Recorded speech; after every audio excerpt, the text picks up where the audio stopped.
igreja, quando ele diz: rogo-vos, pois, irmãos, que apresenteis os vossos corpos como sacrifício vivo, como sacrifício santo, como sacrifício agradável a Deus, que é o vosso culto espiritual, que é o vosso culto racional. O nosso cultuar ao Senhor é um sacrifício espiritual, mas que também envolve a nossa alma, que também envolve o nosso corpo. E é um sacrifício agradável a Deus. O culto é espiritual. O culto é em espírito, porque Deus é espírito. O culto é a um Deus invisível. O culto é com o envolvimento do nosso ser com o Espírito de Deus que está presente. Com o Espírito de Deus que está. Ele é aquele que foi enviado, a saber, o Espírito Santo, para estar conosco. E o Senhor disse: não vos deixarei órfãos, eu enviarei o Consolador. E Ele vos há de guiar, Ele vos há de orientar, Ele vos fará lembrar as palavras que vos tenho falado. E Ele estará com vocês. O mundo não pode recebê-lo. O mundo não conhece. Mas vocês vão conhecê-lo, vocês vão recebê-lo. Ele estará convosco. O Espírito Santo é aquele que, quando nós oramos, Ele também ora. Quando nós clamamos, Ele também clama. Escreve o apóstolo Paulo na mesma carta aos Romanos: não sabemos orar como convém. Mas ele diz: mas o Espírito, Ele intercede por nós. Mas o Espírito clama quando nós clamamos, ora quando nós oramos. Ele participa conosco na oração. E a nossa limitação de linguagem, a nossa limitação no falar, a nossa limitação no expressar, a nossa limitação em estabelecer uma comunicação ideal com o Verbo vivo, com aquele que tem a plenitude da linguagem, aquele que tem a plenitude da expressão da palavra, aquele que criou a palavra. Ele é o Logos divino. Nós temos limites e limitações para falarmos com o Logos divino, mas isso não é um problema, porque Ele nos deu o seu Espírito, o Espírito Santo, e o Espírito de Deus, que é chamado de Paracletos. Eu enviarei o Alos, o outro, o Espírito, aquele que é como eu, aquele que tem a mesma natureza, aquele que tem a mesma glória, aquele que tem o mesmo poder, o Espírito de Deus. E é chamado ele de Paracletos. E o Paracletos é uma figura do mundo grego que concerne, nos dias de hoje, ao papel de um advogado. Quando alguém estava aprisionado, quando alguém estava detido pelo Estado, quando alguém estava guardado em cadeias, então se estabelecia um Paracletos, se estabelecia um advogado, alguém que defendesse a causa daquele preso, alguém que defendesse a causa daquele detido. Mas também, veja, o papel do Paracletos vai além do simples advogar, vai além da simples defesa dos direitos daquele que está em prisões. O Paracletos também tinha a incumbência de administrar a casa, administrar os bens daquele que estava detido, daquele que estava preso. O Paracletos, ele assumia a administração, a gestão, para que a casa daquele preso não passasse necessidade, para que os negócios daquele preso não fossem paralisados. Então o Paracletos, é a figura que é associada pelo próprio Senhor Jesus, quando ele nos fala do Espírito Santo, lá em João capítulo 14. Ele apresenta o Espírito de Deus, e nos apresentando o Espírito Santo, ele vai dizer: é o Paracletos, é aquele que estará com vocês, é aquele que estará quando eu não estarei fisicamente, é aquele que vai administrar, é aquele que vai guiar, é aquele que vai interceder, é aquele que vai pedir quando você pede, é aquele que vai clamar. E a palavra diz, o apóstolo Paulo, falando do Espírito, ele vai dizer: e ele intercede por vocês. E ele intercede por vocês com uma linguagem, ele diz, inexprimível, uma linguagem que o homem não alcança, é uma linguagem que a criatura não alcança. A criatura tem limitações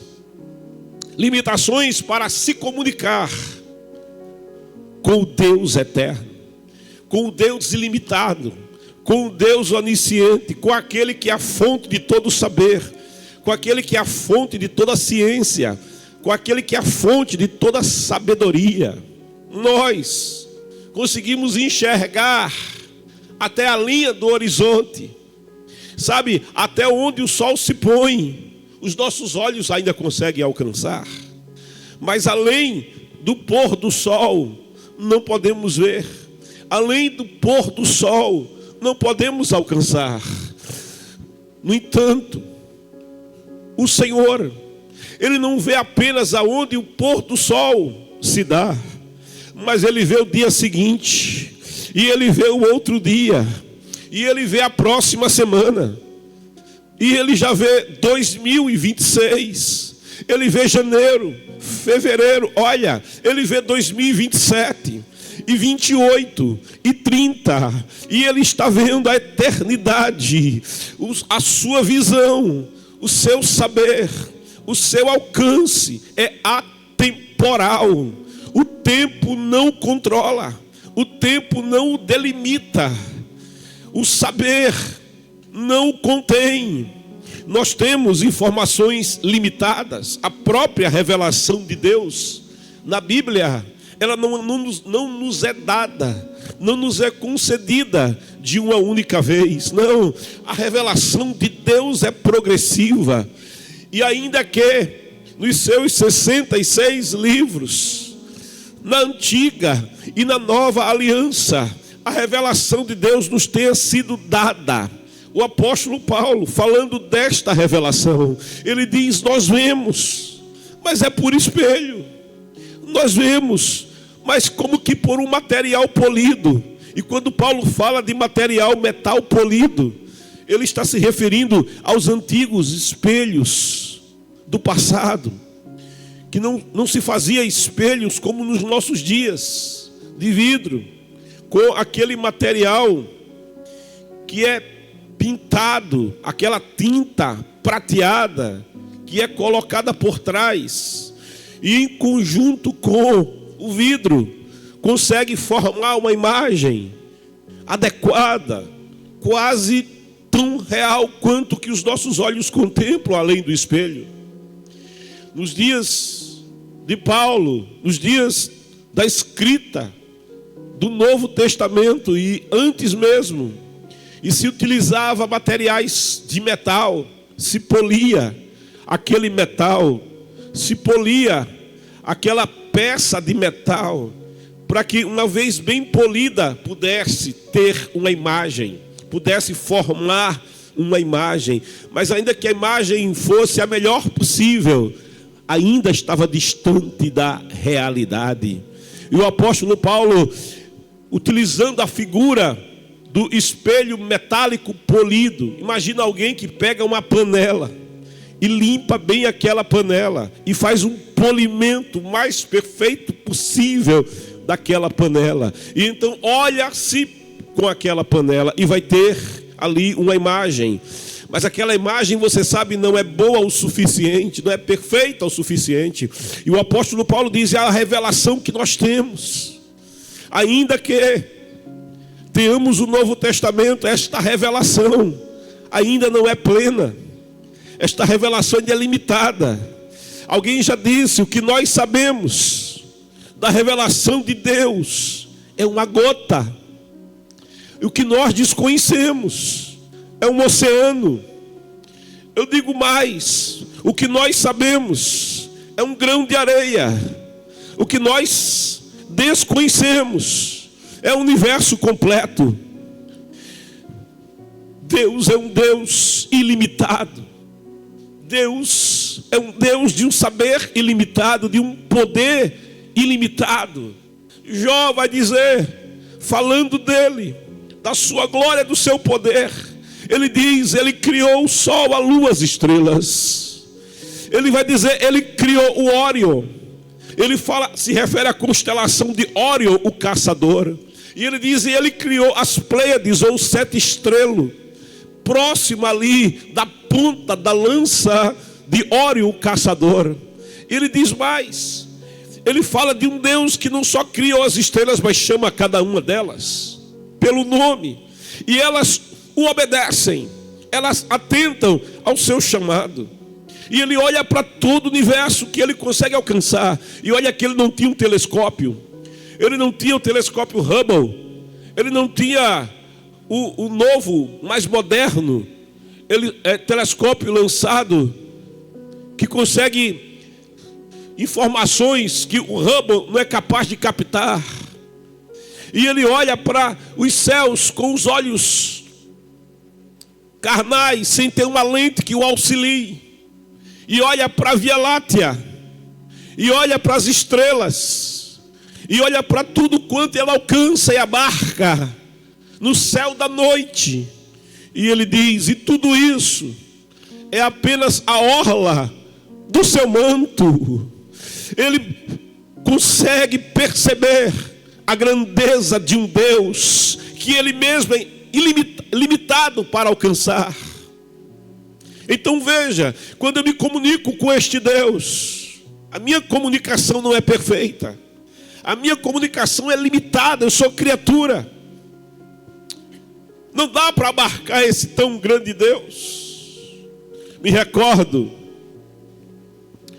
de George Washington Carver, cientista do sul dos Estados Unidos, que nos seus dias, sendo ele de pele escura, mas tendo ele uma carreira acadêmica, surpreendentemente, em uma sociedade racista, surpreendentemente, em uma sociedade marcada pelo preconceito racial no sul dos Estados Unidos, aquele homem de pele escura, ele consegue uma formação acadêmica, ele consegue atingir o acesso ao mundo da ciência. E estando ele um dia adormecido, tem um sonho.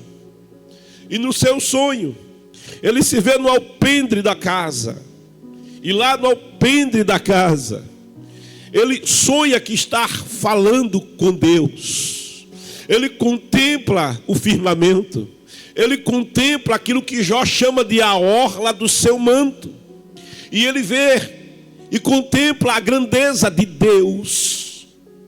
E sendo ele cristão e conhecedor da palavra, ele então no seu sonho começa a falar com Deus. A este Deus que ele sabe é grande. A este Deus que ele sabe criou os céus e criou a terra. A esse Deus que ele sabe, ele vê além da linha do horizonte. Ele vê além de onde o sol se põe. Ele conhece todas as coisas. Ele conhece por dentro, ele conhece por fora. Ele conhece antes, ele conhece durante e ele conhece depois. Nada o surpreende. Ele contempla este Deus e começa a conversar com Deus na sua linguagem limitada, ainda que um homem de ciência, na sua linguagem, ainda que capaz da linguagem culta, ainda que capaz de falar bem a língua. Ele sabe que a sua linguagem não é suficiente para que ele possa se expressar adequadamente com o verbo. E na sua oração, ele começa a dizer: Senhor,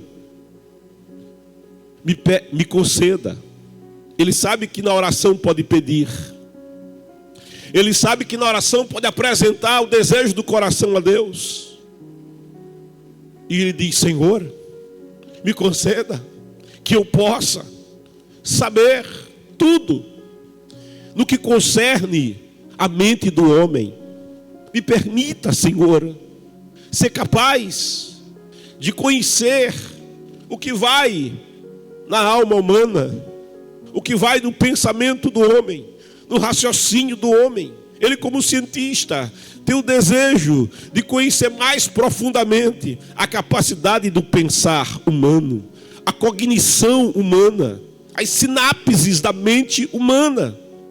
E ele tem uma curiosidade de conhecer como o espiritual interage com o que é natural, como o espiritual consegue, sabe, como havendo em mim um espírito, e esse espírito está vivo, e este espírito veio de Deus, e este espírito está em mim, e esse espírito está em você, e esse espírito tem sede de Deus, sede da presença de Deus, anseia por Deus. Este espírito sem Deus está morto, a ponto do salmista dizer: volta, Senhor, a acender a lâmpada do teu espírito em mim. Ele percebe a profundidade do que há no coração humano, da alma humana, onde estão as emoções, onde estão os pensamentos, e ele sabe quão isso é profundo. E ele diz: só Deus conhece o coração do homem, porque ele sabia daquilo que a palavra de Deus estabelece quando diz: enganoso é o coração humano, quem o conhecerá? Então ele diz: só Deus conhece o coração humano na sua profundidade. Ele é o autor do coração humano, ele é o autor da mente humana. Ele deu ao homem o espírito, ele soprou a vida do espírito no homem. E ele diz: Senhor, me permita. Na sua mente científica inquieta, ele diz: me permita conhecer aquilo que ninguém conhece, aquilo que ninguém alcança, mas me permita. E no seu sonho, essa petição recebe de Deus ali uma resposta. E ele escuta a voz de Deus dizendo: olha, não é possível que eu te conceda o que você me pede, porque a tua mente é limitada para conhecer toda a complexidade, toda a profundidade daquilo que eu criei e que você chama de a mente do homem. Não tem como você absorver. Você é limitado para isso. Não, a tua mente não tem como alcançar tudo quanto você quer saber e tudo quanto você me pede. E ele então fica triste, porque é o segundo pedido que o Senhor lhe nega. Antes que ele pedisse para conhecer profundamente a mente do homem, ele já havia pedido para conhecer profundamente a mente do próprio Deus. E ao pedir para conhecer a mente de Deus, ele escuta do Senhor essa mesma resposta: a tua mente é limitada para conhecer tudo acerca de mim. Não tem como caber o infinito no finito, o ilimitado no limitado. E ele compreende isso. Então ele diz: aí eu vou pedir então para conhecer a mente do homem. Mas mesmo a mente do homem, a resposta de Deus vai dizendo para ele: não é possível. Não é possível que você conheça tudo quanto eu criei. Mesmo a criação de Deus é surpreendente para o homem. Mesmo a ciência dos nossos dias, tão avançada, e o profeta Daniel profetiza dizendo: nos últimos dias a ciência se multiplicará. Mas mesmo a ciência multiplicada, e agora já se fala em inteligência artificial, que auxilia, que ajuda, mas mesmo toda a ciência dos nossos dias não consegue explicar como é que exatamente, como é que um gameta, um óvulo, e se juntam, e ali é gerada a vida. Mesmo a simples gestação, e a ciência não alcança, e a ciência não sabe explicar tudo o que acontece ali. a profundidade do que há ali, todos os mecanismos que estão envolvidos ali, ainda que tão pequeno, ainda que tão diminuto, e a nossa ciência tateia. É curioso como verdades científicas de ontem são anunciadas como equívocos de hoje. É curioso como certezas científicas de ontem são anunciadas como erros de hoje. E a ciência vai tendo que reeditar os seus conceitos a cada tempo. A ciência vai tendo que reformular as suas informações a cada tempo. Quando eu era, antes da minha adolescência, final da infância, eu me lembro que lendo uma enciclopédia falando de cosmologia, e eu me deparei com a imagem daquilo que seria uma estrela lá no universo. E era uma nuvem de gases. E eu fui ler o que eles entendiam na época de estrela. E era dito ali, a estrela é uma nuvem de gases incandescentes. E era tudo quanto eles sabiam. E eu fiquei me perguntando, uma nuvem de gás incandescente? E o que é que torna, o que é que gera essa incandescência? Mais tarde, passados os anos, e a ciência agora diz não, a estrela, ela não é apenas uma nuvem de gases incandescentes, é muito mais que isso. Uma estrela é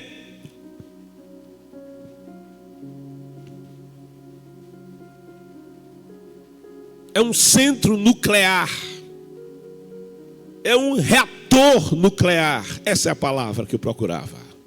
É um reator nuclear no espaço.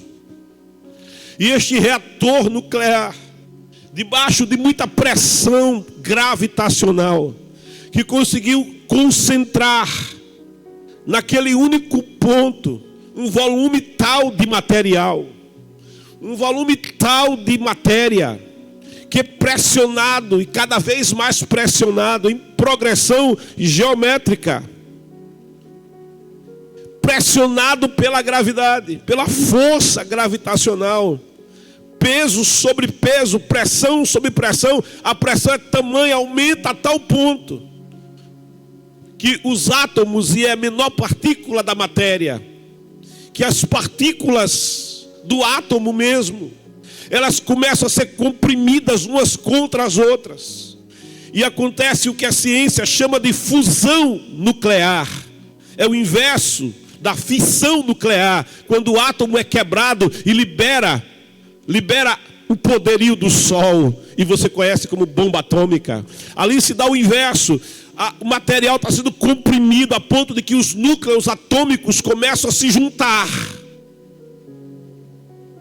E quando isso acontece, o calor produzido é tal que aquela quantidade de material vai emitir luz, vai emitir calor. Uma reação nuclear está acontecendo ali. E materiais mais pesados do que o hélio estão sendo agora produzidos. Mais pesados que o hidrogênio estão sendo produzidos. O que nós chamamos de tabela periódica começa a acontecer exatamente ali. E até o fim da vida da estrela, porque o seu material será consumido. E uma hora aquela estrela não terá mais material. E ela desaparecerá. Veja, os conceitos científicos são limitados. O conhecimento científico é progressivo. E nem sempre está correto. Às vezes a ciência tem que reformular a teoria, voltar atrás e dizer estava errado o que nós pensávamos. E precisa reformular aquilo que um dia declarou como verdade científica. Então, quando aquele cientista, no seu sonho, pede ao Senhor, eu quero conhecer a tua mente, o Senhor diz, não, é limitado para você. Eu quero conhecer a mente do homem, o coração do homem. Não, é limitado para você. E no seu sonho ele está segurando agora um amendoim nas suas mãos. Porque enquanto ele falava com Deus, ele comia amendoim. E na sua região, no sul, a produção de amendoim era vasta. E ele está mastigando amendoim. Conversava com Deus e comia amendoim. E diante de 2 nãos que ele ouve do Senhor. Oração é pedir, o Senhor está dizendo não para ele. Oração é pedir, o Senhor diz não para ele. Então ele olha para o amendoim. E ele não perde a viagem. Ele olha para o amendoim e não perde a oportunidade. Porque ele está falando com Todo-Poderoso. Ele então olha para o amendoim no sonho e diz: Senhor, então me permita conhecer tudo sobre o amendoim. E aí o Senhor diz para ele: isso eu posso te conceder. Isso a tua mente suporta. Ele acorda do sonho. E ele começa a se dedicar na sua carreira científica a estudar o amendoim. E ele vai ter tal conhecimento acerca do amendoim. Ele vai patentear muitos produtos que ele vai conseguir produzir a partir da sua pesquisa acerca do amendoim. Produtos que, como a manteiga do amendoim, vão salvar a economia do sul dos Estados Unidos. Vão dinamizar a economia do sul dos Estados Unidos.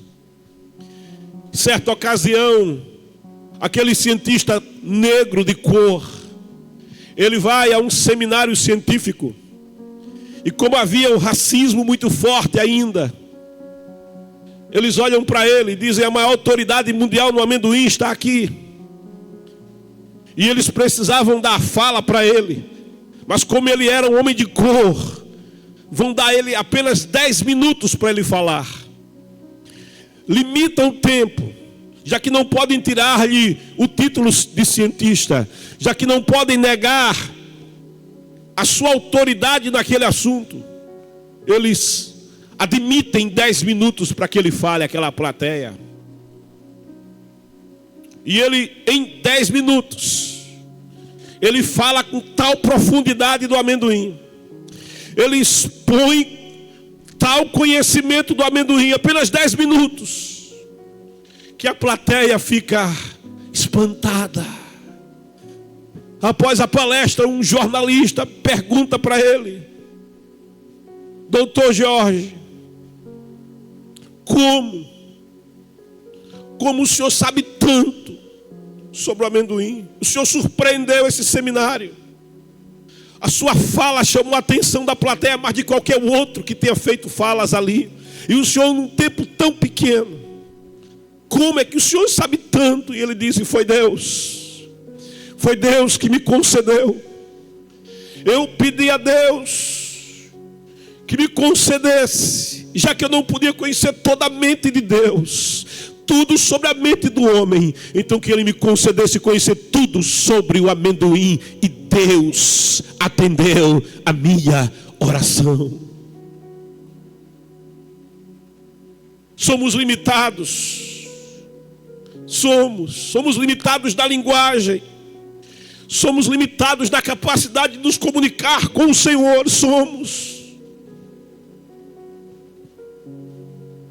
E quantos que têm dificuldade para orar? Eu disse outro dia na igreja: eu não gosto de orar. E se há alguém que gosta de orar, parabéns. Você é mais crente do que eu. E eu disse, sou muito sincero, não gosto de orar, porque para orar eu tenho que mandar a minha mente se aquietar. E eu tenho uma mente inquieta. Mas quando vou orar, eu sou apaixonado por algo que acontece na oração. É que por mais que a minha mente seja inquieta, mas quando começo a orar, eu sinto, eu percebo a manifestação da presença do Espírito de Deus. E logo a minha mente se aquieta. E logo o meu coração aquece. E eu sinto que eu estou me comunicando com o Senhor. Mas não porque eu tenha capacidade de me comunicar com o Senhor, mas porque o Espírito do Senhor, mas porque o Paracletos, ele nos foi concedido. Porque ele se faz presente na oração. E a palavra palavra vai revelar por escrita do apóstolo Paulo. Ele é aquele que fala por nós, Ele é aquele que nos interpreta, Ele é aquele que se comunica melhor.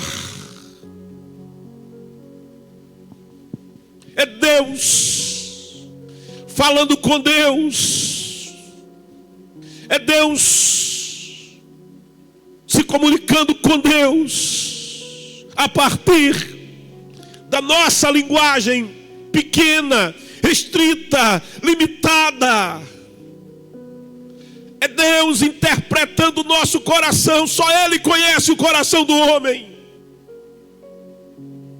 Só Ele conhece a profundidade do coração do homem. Só Ele conhece a profundidade da mente do homem, dos sentimentos do homem, o que vai na alma do homem. Só Ele sabe, só Ele conhece. O Logos, a palavra, ela é assemelhada por Paulo à espada, ao Gláudios romano, que tem uma ponta afiada e duas lâminas. E ele diz: a palavra é como Gláudios, é como a espada afiada, que tem duas lâminas e penetra profundamente até a divisão da alma e espírito, de juntas e medulas, e ela conhece, e ela interpreta, e ela sabe, e ela conhece o que vai na alma e o que vai profundamente no coração. Não é incomum alguém ouvir a ministração da palavra e dizer: Deus está falando comigo.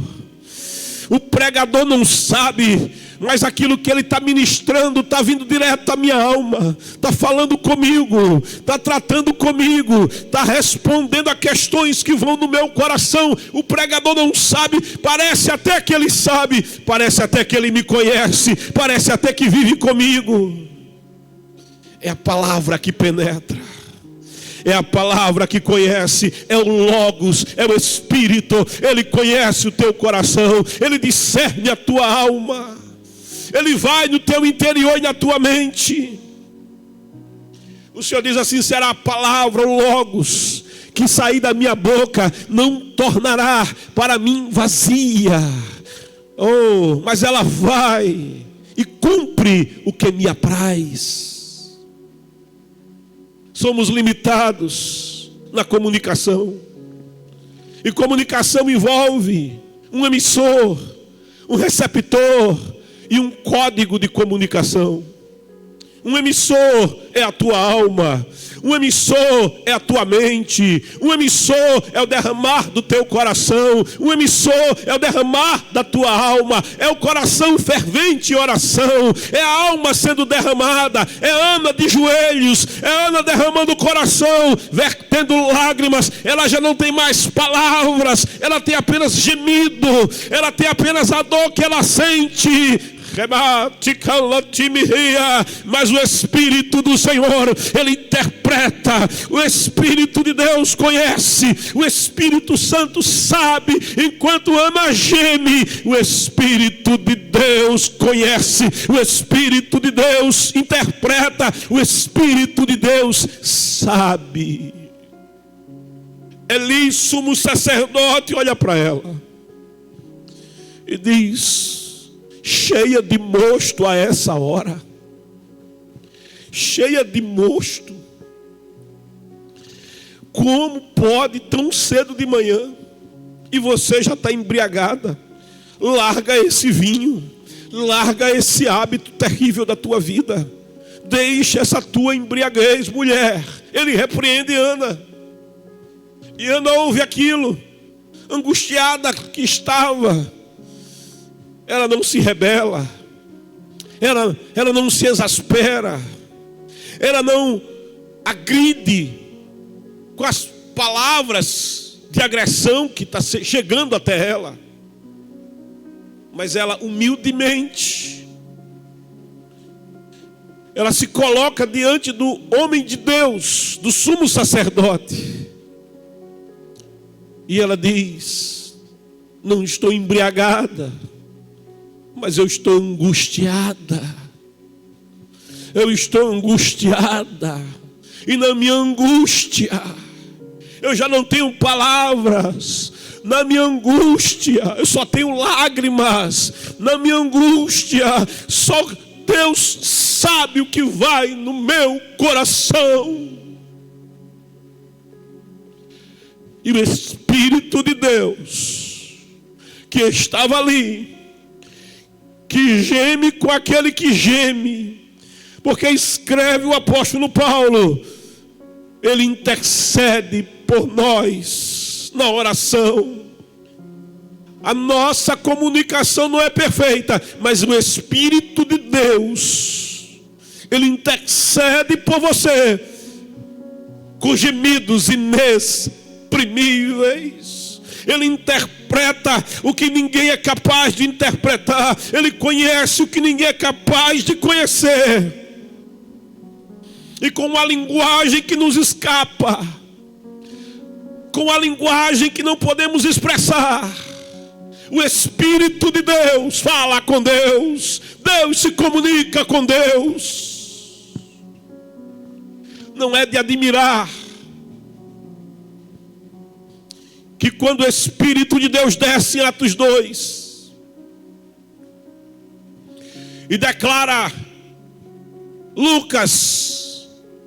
São Lucas, o médico amado, quando ele diz, estavam todos reunidos no mesmo lugar, de repente, um vento, um ruar, um vento veemente impetuoso, aquele ruar que soprou no vale de Ezequiel, no vale da morte, um vento veemente impetuoso soprou, encheu a casa e encheu o cenáculo. E houve mudança, porque quando o Espírito sopra, o ambiente é mudado. Quando o Espírito sopra, o coração é mudado. Quando o Espírito sopra, a alma é impactada. Quando o Espírito sopra, sai a morte e chega a vida, sai a angústia e chega a paz, sai a dúvida e chega a fé. O Espírito sopra e ele enche, ele sopra e transborda, ele sopra e há avivamento, ele sopra e há mudança na alma e na mente, no corpo e no coração do homem. E foram vistas, escreve o escritor sagrado, sobre a cabeça de cada um deles línguas repartidas como que de fogo, e eles começam a falar em uma língua que nunca tinham falado. Eles começam a se expressar com expressões que nunca tinham usado.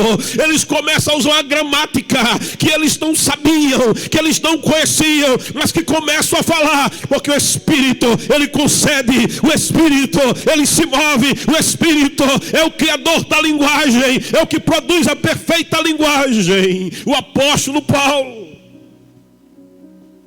falando dos dons espirituais da carta aos Coríntios, ele vai chamar essa linguagem de línguas estranhas, e ele diz, e ninguém o entende, e ninguém o compreende, porque em mistérios fala com Deus. Não admira que o primeiro sinal do enchimento com o Espírito Santo, do batismo com o Espírito Santo e com fogo, seja ele conceder uma linguagem espiritual, uma linguagem que não é possível de ser compreendida pelo raciocínio humano, pelo entendimento humano. Ainda que muitas vezes o Espírito conceda que se fale em uma linguagem de alguém que está por ali, que é de outra nacionalidade, e para que aquela pessoa entenda e alcance e compreenda que aquilo que acontece ali é concedido por Deus, e alguém fala na língua nativa daquele estrangeiro, e aquele estrangeiro ouvindo se surpreende, e ele não sabe de onde eu sou, ele não sabe a língua nativa do meu país, e ele entende, é Deus que está neste lugar, é Deus que fala na boca dele, é Deus que fala na boca dela. Há muitos testemunhos da história da igreja acerca de eventos como esses. Mas as línguas estranhas, assim escreve Paulo, faz alguém falar, faz alguém superar as limitações da linguagem humana, as limitações do falar humano. Quando nós oramos, o Espírito ora conosco. Ele é o intérprete na oração. Ele aperfeiçoa a linguagem. Ele traduz o coração. Ele traduz a alma. De modo que Ana vai dizer para Eli da sua angústia, ainda que sem palavras, da sua angústia, só o coração é derramado, as lágrimas vertem e o Espírito interpreta. E agora o Espírito de Deus, ele toma a boca do sumo sacerdote, porque oração você clama, oração você geme, oração você bate, oração você pede, oração você busca, e uma hora Deus fala, e uma hora o Espírito de Deus responde, e uma hora vem de Deus resposta, vem de Deus decreto. Eu não estou orando ao grande eu era, mas ao grande eu sou. Eu não estou orando ao grande eu fui, eu estou orando àquele que é de eternidade em eternidade. Eu estou clamando àquele cujos ouvidos estão abertos, e esses ouvidos ouvem. Eu não estou orando àquele que tem ouvido e não pode ouvir, aquele ou aquela que tem olho e não pode ver, tem mão e não pode tocar, e não pode palpar, tem pés e não pode caminhar. Eu estou orando àquele que não é carregado, mas ele carrega, aquele que não é sustentado, mas ele sustenta. Eu estou orando ao Todo-Poderoso.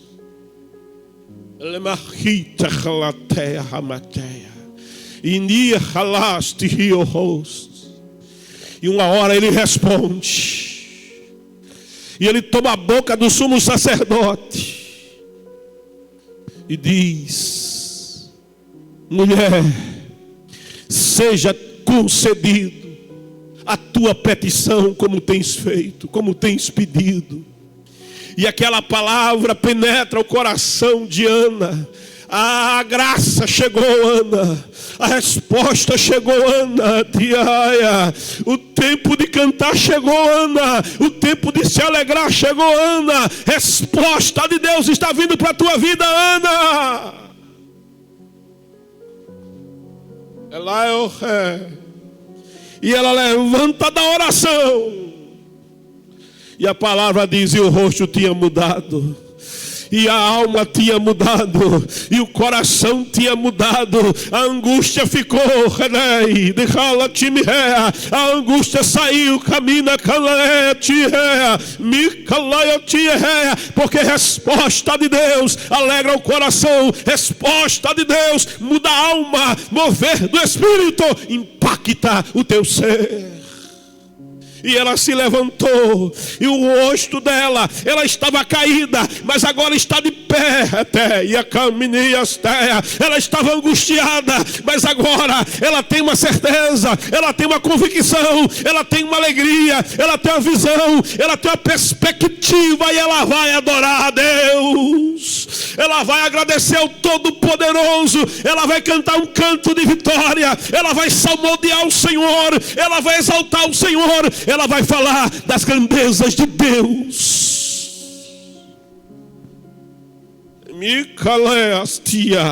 Porque oração não fica sem resposta. Oração reverbera, no lugar em que se ora, reverbera até o coração de Deus.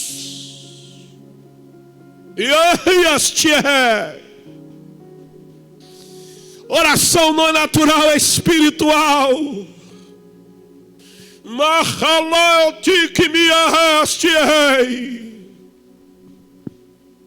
Oração tem resposta.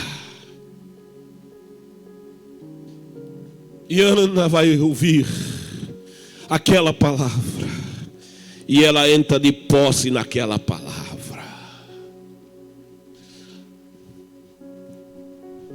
E a sua esterilidade desaparece. O opróbrio da sua vida é retirado. A história de Ana é mudada. E ela não só vai ter Samuel, Shemael, aquilo que Deus ouviu, o ouvido pelo Senhor, o pedido ao Senhor que foi ouvido pelo Senhor, cuja resposta foi concedida. Mas ela terá outros filhos. Ela será não mãe de filho, mas ela será agora mãe de filhos. Porque a palavra diz muito mais e além do que pedimos e imaginamos, segundo o seu poder que em nós opera. Que coisa tremenda.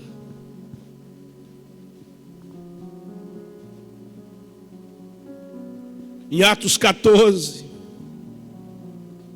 e 16 diz a palavra: e eu, é o Senhor Jesus falando, e eu rogarei ao Pai.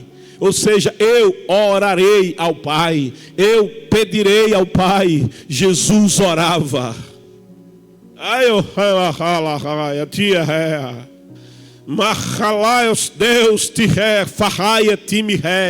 Deus fala com Deus, Jesus já está profetizando que ele vai para o Pai. Ele começa o capítulo 14 dizendo: não se turbe o vosso coração, credes em Deus, crede também em mim. Na casa do papai há muitas moradas. Se não fosse assim, eu vos teria dito: vou preparar-vos lugar. E quando eu for, ele não foi ainda, ele está no cenáculo com eles. E quando eu for e vos preparar lugar, virei outra vez e vos levarei para mim mesmo, para que onde eu estiver, estejais vós também. E já sabeis para onde eu vou e conheceis o caminho. Jesus já está profetizando: eu vou para o Pai. E ele já está profetizando um papel que ele vai ter à destra de Deus. Ele já está declarando: eu rogarei por vocês, eu serei o advogado de vocês, lá no tribunal eterno, lá na presença do Pai, eu estarei à destra do Pai, e vocês estarão na terra, mas vocês não estarão sozinhos, porque ele diz: eu rogarei ao Pai, e ele vos dará outro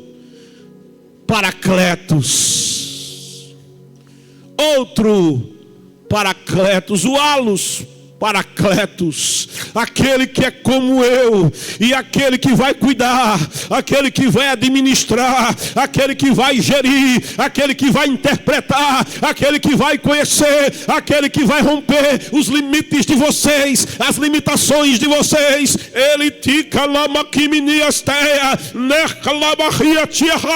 vai interpretar a alma de vocês, vai dirigir vocês. E ele diz: para que fique convosco para sempre. Que coisa linda. O Espírito de Deus é nosso para sempre. Que coisa tremenda. Esta promessa não tem prazo de validade, de vencimento, porque ele disse: para sempre. Para que fique convosco, para que esteja convosco. O Espírito de Deus está aí. O Espírito de Deus está aí. Sinta a sua presença. O Espírito de Deus está aí. Sinta a sua presença, o seu mover, o seu aquecer na tua alma e no teu coração. O Espírito de verdade, que o mundo não pode receber, porque não o vê, nem o conhece, mas vós o conheceis, porque habita convosco e estará em vós. Que coisa tremenda. Estará em vós, está em você, está.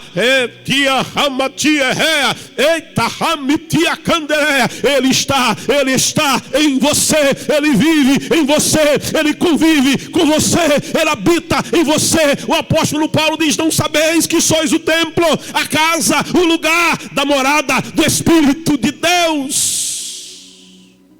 O teu corpo não é teu corpo, é o templo da morada, da habitação do Espírito de Deus. Ele está com você, ele habita em você. não sois de vós mesmos. Aleluia. Você entende a implicação disso? A implicação de saber desta verdade. O Espírito de Deus habita em você, mora em você, está em você. Olha para o teu corpo, não é teu corpo, é do Espírito de Deus. Pertence ao Espírito de Deus, é morada do Espírito de Deus. Aí está o Espírito de Deus. Será que você entende isso? Não vos deixarei órfãos, voltarei para vós. Ainda um pouco e o mundo não me verá mais, mas vós me vereis, porque eu vivo e vós vivereis. Naquele dia conhecereis que estou em meu Pai, vós em mim e eu em vós. Aquele que tem os meus mandamentos e os guarda, esse é o que me ama. E aquele que me ama será amado de meu Pai, e eu o amarei e me manifestarei a ele. Disse-lhe Judas, não Iscariote: Senhor, de onde vem que te has de manifestar a nós e não ao mundo? Jesus respondeu e disse-lhe: se alguém me ama, guardará a minha palavra, e meu Pai o amará, e viremos para ele e faremos nele morada. Você ama Deus? O amor não é de lábios, o amor não é de palavras. O amor é o que o amor faz.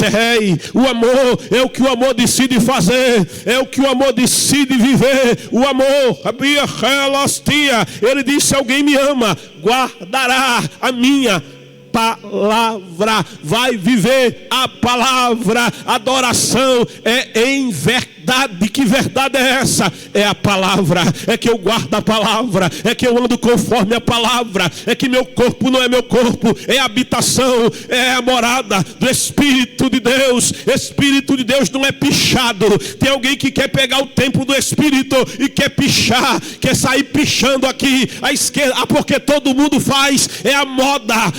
O meu corpo não é para moda, o meu corpo é para a habitação do Espírito. A habitação do Espírito não é pichada, não é manchada, não é não é perfurada com agulha, é de tatuagem, não, é santo, é separado, é separada. A habitação do Espírito de Deus é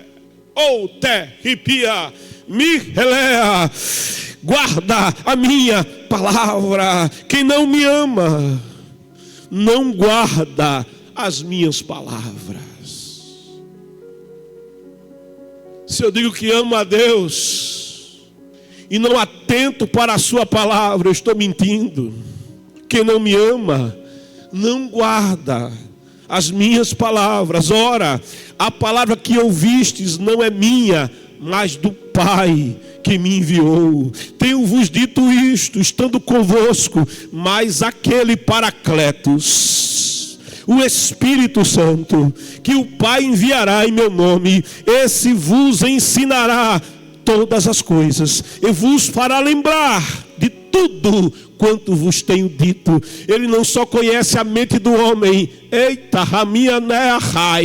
mas ele sopra a palavra na mente, no coração. Ele interpreta a palavra, ele aplica a palavra, ele instrui acerca da palavra. Ele vos fará lembrar.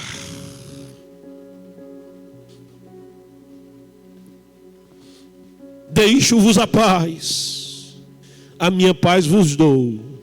Não vos a dou como o mundo a dá. Não se turbe o vosso coração, nem se atemorize. Ouviste o que eu vos disse? Vou e venho para vós. Se me amasseis, certamente exultaríeis, porque eu disse: vou para o Pai, porque meu Pai é maior do que eu.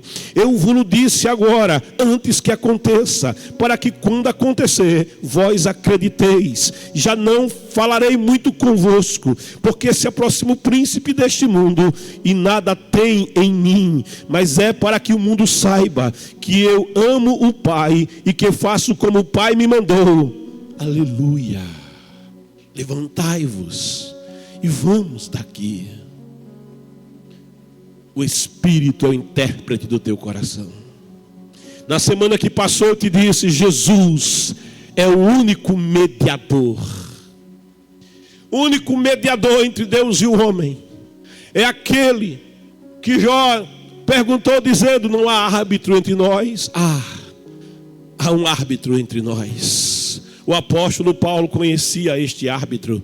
E ele diz, há um só Deus, um só mediador entre Deus e o homem. O apóstolo João na primeira epístola vai dizer, porque temos um advogado junto ao Pai, Jesus Cristo justo.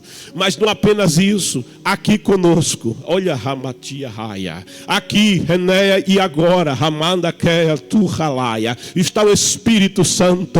O que é que este Espírito faz? Ele está conosco, ele nos dirige, ele nos orienta, e ainda que a nossa linguagem seja limitada, ele rompe a limitação da linguagem, porque habita em nós e interpreta a nossa oração e o nosso clamor em uma linguagem ilimitada, em uma linguagem amplificada, em uma linguagem eterna, em uma linguagem soberana, em uma linguagem sem defeitos, em uma linguagem perfeita. Aleluia. A palavra de Deus nos diz em Romanos, capítulo 8, versículo 12. De maneira, irmãos, somos devedores não à carne para viver segundo a carne. Porque se viverdes segundo a carne, morrereis. Mas se pelo Espírito mortificardes as obras do corpo, vivereis. Porque todos os que são guiados pelo Espírito de Deus, esses são filhos de Deus. Porque não recebestes o espírito de escravidão, para outra vez estardes em temor, mas recebestes o espírito de adoção de filhos, pelo qual clamamos, Abba, Pai, Paizinho. O mesmo Espírito testifica com o nosso espírito que somos, não é que seremos, é que somos filhos de Deus. E se nós somos filhos, somos logo herdeiros, também herdeiros de Deus e co-herdeiros de Cristo, se é certo que com Ele padecemos, para que também com Ele sejamos glorificados. Oh, glória a Deus. O Espírito Santo de Deus, Ele é aquele que é dado à igreja, Ele é aquele que é entregue à igreja, aleluia. E é o intérprete da igreja. Na altura do capítulo 8, mesmo capítulo, no versículo 26 está escrito, Paulo escreve, e da mesma maneira também o Espírito ajuda as nossas fraquezas, porque não sabemos o que havemos de pedir como convém, mas o Espírito intercede por nós com gemidos inexprimíveis. E aquele que examina os corações sabe qual é a intenção do Espírito, porque é Ele que, segundo Deus, intercede pelos santos. E sabemos que todas as coisas contribuem juntamente para o bem daqueles que amam a Deus, daqueles que são chamados segundo o seu propósito, porque o que dantes conheceu, também o predestinou para ser conforme a imagem de seu Filho, a fim de que ele seja o primogênito entre muitos irmãos. E aos quais predestinou, a estes também chamou, e aos que chamou, a estes também justificou, e aos que justificou, a estes também glorificou. Que diremos, pois, a estas coisas? Se Deus é por nós, quem será contra nós? E aquele que nem mesmo a seu Filho poupou, antes o entregou por todos nós, como nos não dará também com ele todas as coisas? Quem intentará acusação contra os escolhidos de Deus? É Deus quem os justifica. Quem é que condena? Pois é Cristo quem morreu, ou antes quem ressuscitou dentre os mortos, o qual está à direita de Deus e também intercede por nós. Aleluia, bendito seja Deus. E também intercede por nós. Quem nos separará do amor de Cristo? A tribulação, ou a angústia, ou a perseguição, ou a fome, ou a nudez, ou o perigo, ou a espada? Como está escrito, por amor de ti, somos entregues à morte todo dia, somos reputados como ovelhas para o matadouro, mas em todas estas coisas somos mais do que vencedores por aquele que nos amou. Porque estou certo de que nem a morte, nem a vida, nem os anjos, nem os principados, nem as potestades, nem o presente, nem o porvir, nem a altura, nem a profundidade, nem alguma outra criatura nos poderá separar do amor de Deus que está em Cristo Jesus, nosso Senhor. E aqui você vai começar a entender uma coisa.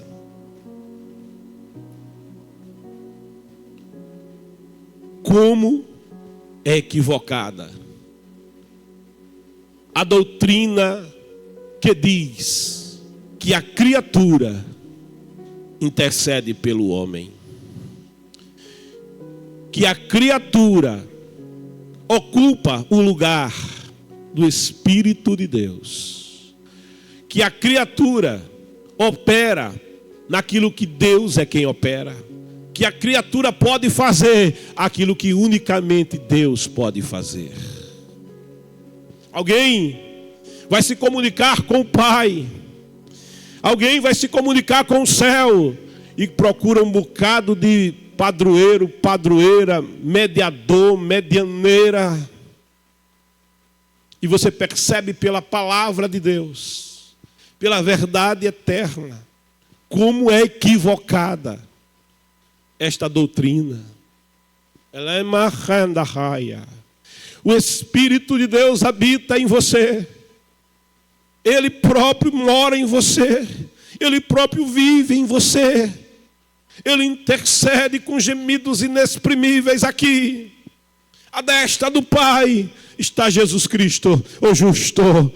Aleluia. Oh, Deus se comunicando com Deus, a trindade envolvida com a tua alma. Ele disse, eu e o Pai vamos até Ele, nele faremos morada. Perceba, a trindade envolvida, a trindade presente, a trindade está. Aleluia.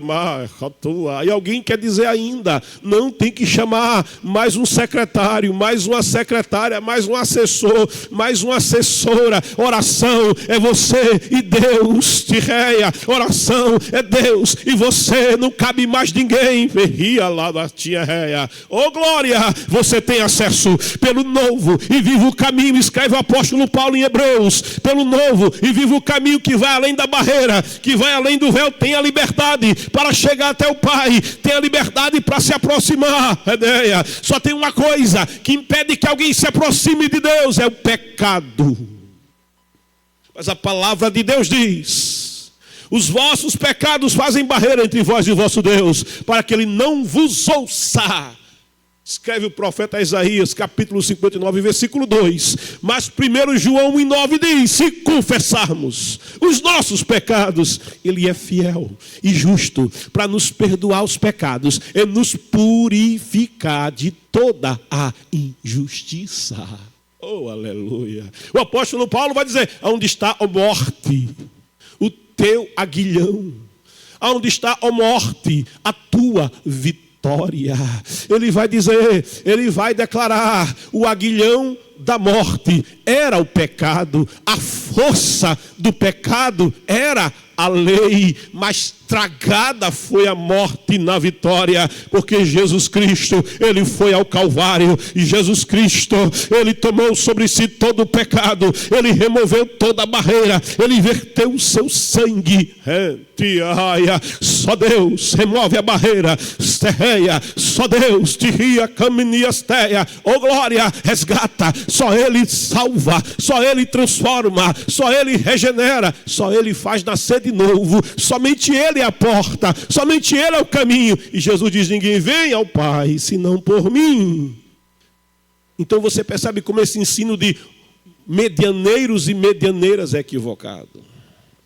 Que liberdade que Deus te dá, que privilégio que Deus te concede, ou acesso direto, mené, rataia, aleluia, hastia, randareia, acesso direto, rateia. Você não precisa de alguém influente para chegar ao Pai, não. O influente que interessa já está em você, chama-se Espírito da Verdade. Bendito seja Deus, louvado seja o seu nome. José, ele vai dizer para o copeiro de Faraó: olha, quando você sair daqui, olha, quando o Faraó levantar a tua cabeça e você voltar a servir Faraó, fala de mim, José, que estou aqui injustamente nesse cárcere. Fala de mim, José, que não cometi crime nenhum. Fala de mim, José, que sou inocente. E o copeiro sai, como dito, como revelado a José, e volta a estar diante de Faraó, e outra vez está servindo a taça de Faraó. Mas a palavra de Deus diz: e ele não se lembrou de José, e ele não se recordou de interceder por José, de falar com José. Aleluia. Sabe por quê? Porque quem resolve é Deus. Quem muda a tua história é Deus. Não é pessoa influente, não é assessor, não é secretário, não, é Deus. É o próprio Deus. E Faraó vai dormir, o tempo vai passar e Faraó vai dormir, e no seu sonho ele vê aquelas espigas tão repletas, tão belas, serem devoradas pelas secas. Ele vê aquelas vacas tão gordas e bonitas sendo devoradas pelas vacas magras e feias, e acorda apavorado, e ele quer alguém que diga, que explique a ele o que é aquilo. Ele sabe, aquele sonho não é normal. Ele sabe, aquele sonho tem um impacto, tem um significado na sua vida e na vida daquele país, e ele procura por alguém. E então, é um tempo de resposta. Então, oh glória, quando o Faraó está em busca de alguém, o copeiro diz: dos meus pecados me lembro eu, estando eu na prisão. Tem um inocente lá, estando eu na prisão. Tem alguém que conhece o Deus Todo-Poderoso, Deus dos céus, a quem Deus dá sabedoria, aquele que conhece o coração do homem, aquele que conhece a mente do homem, aquele que revela o profundo, o oculto e o escondido. Oh, aleluia. E Josué é chamado, é convocado, não por influência humana, mas pelo mover da mão de Deus, a mão que está estendida. Isaías 59:1 diz: porque os ouvidos dele, os ouvidos do Senhor não estão agravados, para que não possa ouvir, nem recolhido o seu braço, para que não possa operar. Jó vai dizer: é dele o querer e é dele o efetuar. Louvado seja o seu nome, bendito seja Deus. Eu quero te convidar agora a orar comigo ao Senhor. E você não vai orar em nome de Paulo, você não vai orar em nome de Pedro, não vai orar em nome de João, nem de Barnabé. Você não vai orar em nome de Tomé. Você não vai orar em nome de Maria Madalena, nem de Maria de Betânia, nem de Maria de Nazaré. Você não vai orar em nome de Abraão, nem de Isaac, nem de Jacó. Você não vai orar em nome de Joquebede, não. Você não vai orar em nome de Ana, não. Você não vai orar em nome de Adão, nem em nome de Eva, nem em nome de Noé, não. Mas conforme a palavra, escrito está: tudo que pedirdes ao Pai no meu nome, o nome de Jesus, o nome sobre todo nome. E mesmo que você não saiba orar como convém, não se preocupe. A palavra diz: clama a mim e eu te responderei, e anunciar-te-ei coisas grandes. Na oração você clama e Deus anuncia coisas grandes e firmes que não sabe. Na oração você clama, mesmo imperfeitamente. Na oração você clama, mesmo sem saber orar perfeitamente, sem conseguir se comunicar com aquele que é limitado na comunicação. Mas não se preocupa, o Espírito do Senhor, o Espírito de Deus, aquele que fez morada na tua alma e morada no teu coração, quando você levantou a mão e disse: eu confesso Jesus Cristo como meu Senhor e meu Salvador, eu entrego a Jesus Cristo a minha vida, o meu corpo, a minha alma, o meu ser, eu me entrego completamente a Ele. O Espírito de Deus passou a fazer morada em você. É Ele que vai interpretar, é Ele que vai interceder. E se você nessa manhã não fez a entrega da sua vida, e se no teu coração, na tua alma, no teu ser, no teu corpo, ainda não habita o Espírito de Deus, aquele que me ama, guarda a minha palavra. Toma uma posição agora. Se posicione diante de Deus agora e faça a entrega da tua vida ao Senhor. Diga: eu entrego a minha vida ao Senhor. Eu desejo este acesso ao Pai, ao Deus Todo-Poderoso. Eu quero que em mim habite o Espírito de Deus. Em mim, onde tem habitado o pecado. Em mim, onde tem habitado a angústia. Em mim, onde tem habitado o erro. Em mim, onde tem havido maldições e grilhões e prisões. Mas eu quero viver uma vida diferente. Como eu faço para ser salvo? Confia no Senhor Jesus Cristo agora. Confia a Ele a tua alma, confia a Ele o teu coração, confia a Ele o teu corpo e entrega-te completamente ao Senhor. Escreva, diga: eu entrego agora a minha vida ao Senhor Jesus. Eu já fui morada do Espírito de Deus, mas eu deixei o caminho. Eu já fui habitação do Espírito Santo, mas eu deixei de guardar a palavra. Eu deixei de amar a Deus. Eu deixei a presença de Deus. Oh, aleluia. Mas eu quero voltar. Vem, faz o caminho de volta. Faz o caminho. Vem, filho pródigo. Vem, filha pródiga. Se confessarmos os nossos pecados, Ele é fiel e justo para nos perdoar os pecados e purificar de toda a injustiça. Escreve: eu quero Jesus. Vem para Jesus agora. Maior milagre do que cego ver, maior milagre do que paralítico andar, é Jesus te salvar nesta manhã. Mas para ser salvo, para ser salva, é preciso que você faça a entrega da sua vida. É preciso que você abra a porta. Ele não